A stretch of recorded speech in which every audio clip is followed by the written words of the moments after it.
Assalamu alaikum wa rahmatullahi wa barakatuh. May the peace and blessings of the Almighty be on one and all. Today we will be discussing another very, very important topic, and that is what we see around us. What do we see? We see a lot of things. One of them is everybody is running. Everybody is racing. Racing to do what? Racing to get more, to have the latest, to have everything the others have and even more and better, and to see who has the best and so on. This is more like a rat race, the race behind materialism. If we are to run behind materialism, materialism has no end. A lot of the times the example that people give is that of the mobile phone. We always want the latest, even if the phone we have does our job and it is good and it has been faithful to us, we still want to change it, we want to update it. Sometimes when we cannot even afford to have a mobile phone and we would have it, we would borrow, we would live on that which is credit, in the sense that we owe people and we don't even have the means to own something and we want it. The same applies to a motor vehicle, where you have a person who has a car, they've barely afforded it, but they want another one. They want to update it, and they keep on updating it, and they look at the other one, and they want that one as well. And then they are never happy with what they have, because they see what others have. We are taught as Muslims, be happy with what you have. Look at what you have, concentrate on it, and thank the Almighty for what He has given you and for where He has placed you. And this is the contentment of the heart that is required by a believer. And we need to know, yes, if you can afford it very comfortably, then go to it. And maybe perhaps you are allowed to have it. But what you do need to understand, and I do need to understand as well, is that I need to tailor-make my life according to my budget. What I have is the budget. What I own is the amount that I have. I need to make sure that I buy that which I can afford. Why should I buy something I cannot afford? It is a burden on the shoulders. It is something that will bog me down. It is always a worry in the mind. Some people have, and we've seen this happening even in advanced countries, some people have lived on credit all their lives. So they have a job, the job pays them a good salary, their car is on hire purchase, the furniture is on hire purchase, the television on hire purchase, the computers on hire purchase, the phones on hire purchase, the furniture, everything on hire purchase. So much so that even their holidays are not yet paid for. And they've just swiped a card and it keeps on adding. They did not calculate that one day we might lose the job. Then how are we going to pay for it? And this has happened. It has happened in the most advanced of countries. And we need to know that it can happen anywhere. And for this reason, Islam teaches us, don't live on credit. Live your life according to your means. If you cannot afford a holiday, don't go on it.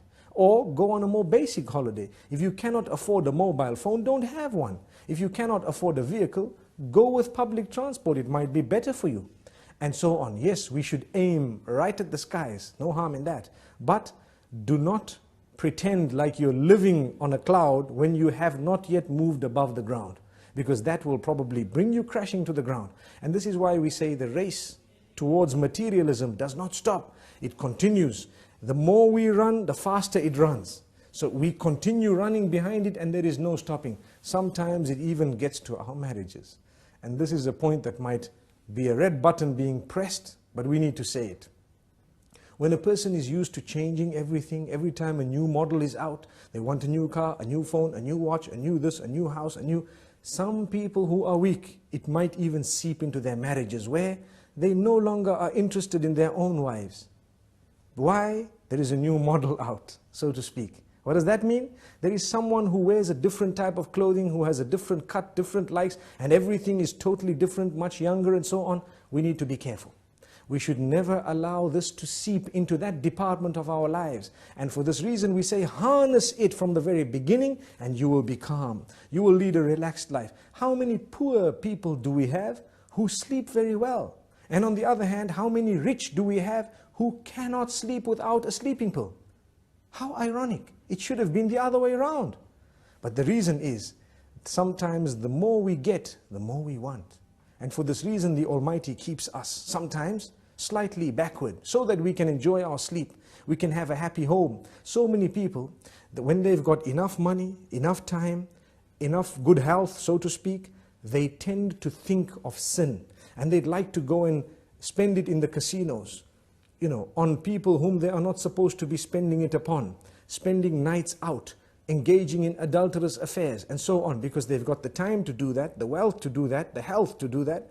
So as a gift of the Almighty, He sometimes keeps us less wealthy so that we don't even go there. He sometimes keeps us less healthy so that we don't have the health to do that. And sometimes He keeps us occupied so we don't have the time to do that. And we lead a happier home, a happier life, a happier family. Our children are always with us on our laps, having the meals with us and so on. Whereas you have sometimes those who have been given a lot, they don't have a meal with their children. Their children are distant. They have a relation with them which is very plastic, or should I say, very cosmetic. We ask the Almighty not to make us from those. Yes, there is an exception.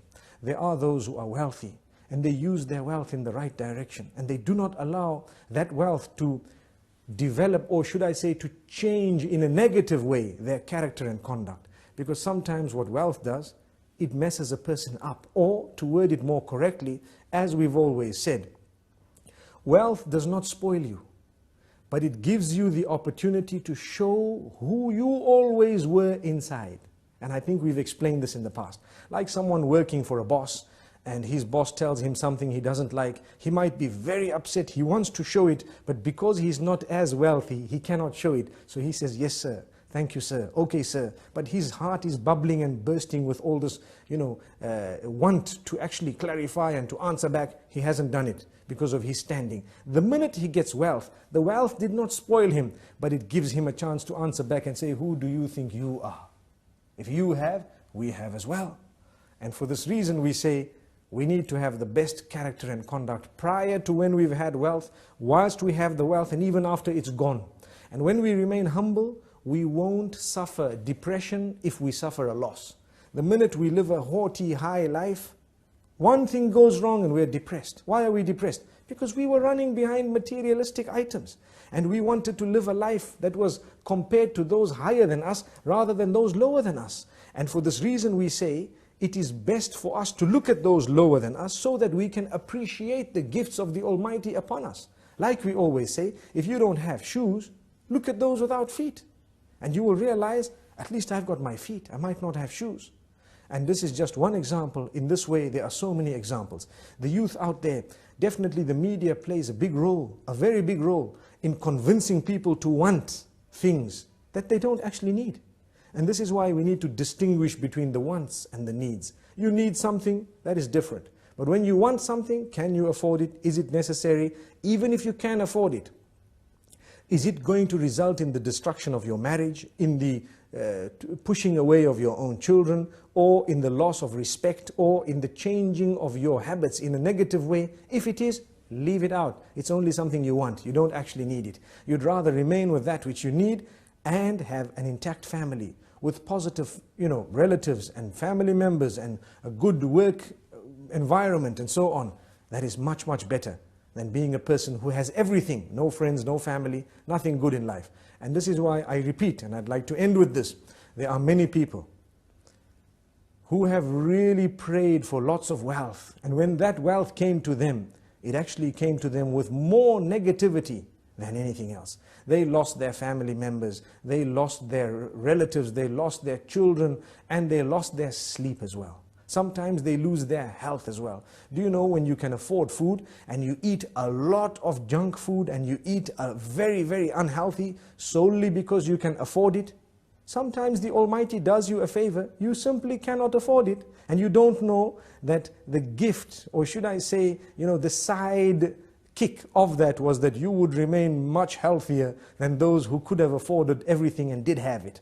So sometimes it's a gift of the Almighty. Let's become happy with the condition we are on, and let us learn to budget very carefully before we spend. Spend very carefully, don't waste that money, and remember, the needs come before the wants. Until we meet again, Assalamu alaikum wa rahmatullahi wa barakatuh.